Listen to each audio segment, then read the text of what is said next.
اگر میں آج آپ سے ایک ریکویسٹ کروں یا ایک بات کہوں کہ جناب یہ بتائیے کہ آپ مسلمان ہونے کی حیثیت سے اپنی زندگی میں کیا کیا خواہشات رکھتے ہیں؟ ایک مسلمان اپنی دنیا کیسی دیکھنا چاہتا ہے، اپنی آخرت کیسی دیکھنا چاہتا ہے؟ کبھی اکیلے میں بیٹھ کر لسٹ بنائیں کہ دنیا میں کیا چاہتا ہوں، موت کے وقت کیا چاہتا ہوں، قیامت کو کیا چاہتا ہوں۔ اور اب میں آپ کو کچھ مختلف حدیثوں کا یوں سمجھیے کہ مجموعہ کہہ لیں، عطر کہہ لیں، اس کا خلاصہ کہہ لیں، میں پیش کرنے جا رہا ہوں کہ درود پاک پڑھنے والے کو کیا کیا ملتا ہے۔ علماء بیٹھے ہیں، تقریباً ہر ہی میرے جملے کے پیچھے کوئی حدیث یا کوئی روایت ہوگی، تو آپ کو اندازہ ہو جائے گا کہ ایک ایسا کمال کا وظیفہ ہے۔ میں جو کہتا جاؤں دل خوش ہو تو سبحان اللہ کہتے جائیے گا۔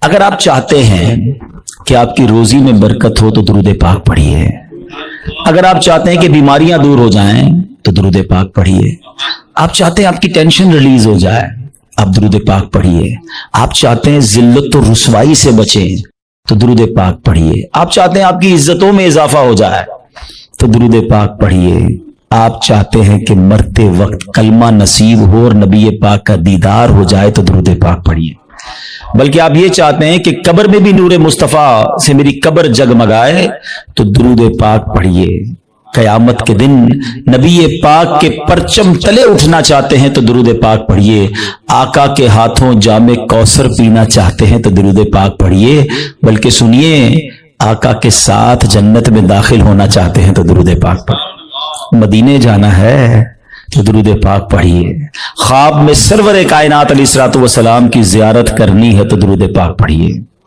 مجھے بتائیے کچھ اور بچ گیا ہے زندگی میں؟ اور کچھ چاہیے ہے؟ اور کیا چاہیے ہمیں؟ روزی میں برکت ہو، ذلت و رسوائی سے بچوں، بیماریاں اتر جائیں، ٹینشن ریلیز ہو، اللہ عزتوں میں اضافہ کرے، کلمے والی موت ملے، آقا کا دیدار ہو اور جنت میں بھی نبی پاک ساتھ لے جائیں، جب تک زندہ رہوں مدینے جاتا رہوں۔ اس کے علاوہ تو بچتا ہی کوئی نہیں ہے نا مسلمان کے لیے۔ اب ماشاءاللہ علماء بیٹھے ہیں، آپ ان سے پوچھیں کہ یہ ساری فضیلتیں ہیں احادیث میں اور روایات میں درود پاک پڑھنے والے کے لیے موجود ہیں، پھر بھی ہم درود پاک نہیں پڑھتے، پھر بھی ہم اس کو اپنا وظیفہ نہیں بناتے۔ اگر درود پاک کو ہم اپنا، اس کو کہتے ہیں نا کہ چابی ہے، یہ اٹ از اے کی آف سکسیس، کامیابی کی چابی ہے، ہر پرابلم دور کرنے کی چابی ہے، تو پلیز درود پاک کو حرز جاں بنائیے، چلتے پھرتے اٹھتے بیٹھتے جتنا ہو سکے درود پاک پڑھتے رہا کریں۔ بلکہ وہ شاعر بہت خوبصورت بات لکھتے ہیں کہ ہر درد کی دوا ہے صلی علی محمد، ہر درد کی دوا ہے صلی علی محمد، تعویذ ہر بلا ہے صلی علی محمد۔ تو ہمارا تو کام یہ ہے کہ بس کسی پرابلم میں پڑھتے رہیں انشاءاللہ، بلکہ پرابلم آنی نہیں ہے اگر آپ درود پاک کثرت سے پڑھ رہے ہوں گے۔ میرے پیارے اسلامی بھائیوں، آج جس موضوع پہ میں نے بات کرنی ہے وہ بڑا سینسٹیو اور بڑا اہم ٹاپک ہے۔ ہم نارملی اپنی زندگی میں بہت ساری چیزوں کی حفاظت کرتے ہیں، چیز جتنی قیمتی ہوتی ہے اس کی حفاظت بھی ہم اس قدر زیادہ کرتے ہیں۔ نارمل سا موبائل جیب میں ہو تو فکر نہیں ہوتی، قیمتی موبائل ہو تو بندہ ہر تھوڑی دیر بعد ہاتھ لگا رہا ہوتا ہے جیب میں، ہے نا؟ گاڑی قیمتی ہو تو بندہ لاک کر کے، بازو کا ڈرائیور کھڑا کر کے آتا ہے، پیسے تھوڑے سے ہوں تو جیب میں رکھتا ہے، زیادہ ہو تو لاکر میں یا بینک میں رکھتا ہے۔ جتنی چیز قیمتی ہوتی چلی جاتی ہے، ہمارا کانشیس لیول بھی، جو ہمارا حفاظت کا ذہن بھی بڑھتا چلا جاتا ہے۔ ہماری زندگی میں ہماری نیکیوں کی، ہمارے اعمال کی کتنی اہمیت ہے، کبھی ریئلائز کیا آپ نے؟ اول تو شیطان ہمیں نیکیاں کرنے نہیں دیتا، وہ چاہتا ہی نہیں ہم نیکیاں کریں، اور اگر کوئی نیکیاں کر لیتا ہے تو پھر اب اگلا وار شیطان کا یہ ہوتا ہے کہ کسی طرح اس کی نیکی برباد کرا دی جائے، اس کی نیکی ڈیلیٹ کروا دی جائے۔ ذرا اس کو ایک میں آپ کو یوں سمجھے کہ صورتحال آپ کے سامنے رکھتا ہوں، جس سے آپ کو یہ بات اور سمجھنے میں آسانی ہو جائے گی، پھر میں اپنے ٹاپک کی طرف آؤں گا۔ کہ ایک شخص تھا اور اس کے یہاں بچی کی ولادت ہوئی۔ ماں باپ کے یہاں جب بچی پیدا ہوتی ہے تو ماشاءاللہ محبت بھی لوگ کرنے والے کرتے ہیں، اور پھر اس کی پلاننگ بھی کرتے ہیں کہ بچی جب بڑی ہوگی تو میں نے اس کی خیر خواہی کرنی ہے، اس کی شادی کرنی ہے۔ تو اس شخص نے سوچا کہ کیوں نہ میں اپنی بچی کی شادی کے لیے، اس کے اچھے مستقبل کے لیے کچھ پیسے جمع کروں۔ اس نے ایک گھر میں صندوق بنایا اور روزانہ کے، مثال کے طور پہ سمجھاتا ہوں کہ روزانہ کے 100 روپے یا 200 روپے وہ